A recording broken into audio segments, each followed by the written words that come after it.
근데 제가 앞서 이제 다시 보기에서도 다루는데 김성한 안보실장에게 이런 얘기 한 적이 있어? 라고 물어보면 바로 나오는 거 아니에요?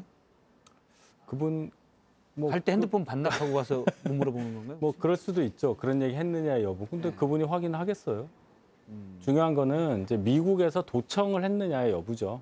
도청을 네. 했느냐. 그것을 미국에서 이제 조사를 하고 있으니까 법무부에서 좀 조사를 하고 있지 않습니까? 그래서 예. 그 여부에 대해서 우리가 아마 요건 나올 거예요. 도청을 했느냐 안 했냐 여부까지는 확인이 될 겁니다. 아마. 아니 근데 미국에서 공식적으로 우리 도청했어요라고 하겠냐고요. 어쨌든 이 사안과 관련해서는 도청이라는 단어를 쓰는 거를 지극하게 꺼려할 것이다라는 생각이 들고 예. 어쨌든 미국도 원론적인 얘기만 할 뿐이고 또한 뭐 직접 정상들 간의 소통 관계를 통해서 해명을 할 것으로 보여지는데 일단은 미 국방부에서도 극도로 민감한 보안 자료가 포함된 것으로 보인다라고 얘기를 해요. 예. 그러면은 자신들의 자료가 나간 것은 맞는 것 같다. 그렇다면 결국에는 도청 아니면은 휴민트 정보 아니면 뭐겠어요. 어쨌든 창작인데 정보를 빼내기 위해서 상당히 많은 노력을 한 거죠.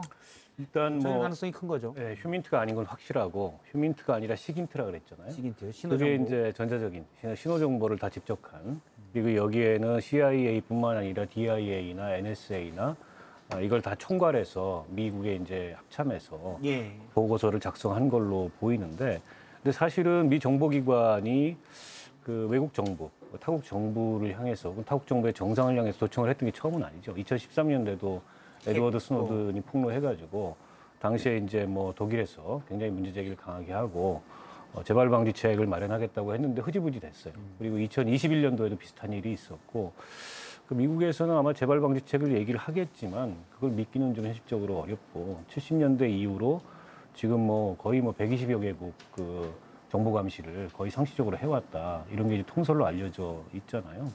예. 근데 이제 문제는 이렇게 동맹을 향해서 사실상 적대적인 행위인데 이런 스파이 행위를 한다는 거는 그게 이제 분명한 사실로 확인된다면 우리 정부는 어떤 조치를 취할 건가 이게 굉장히 우리 국민들 입장에서는 중요한 거 아니겠어요? 근데 이제 정정하긴 했습니다만 대통령실의 입장을 처음의 첫 반응처럼 미국과 협의해 보겠다.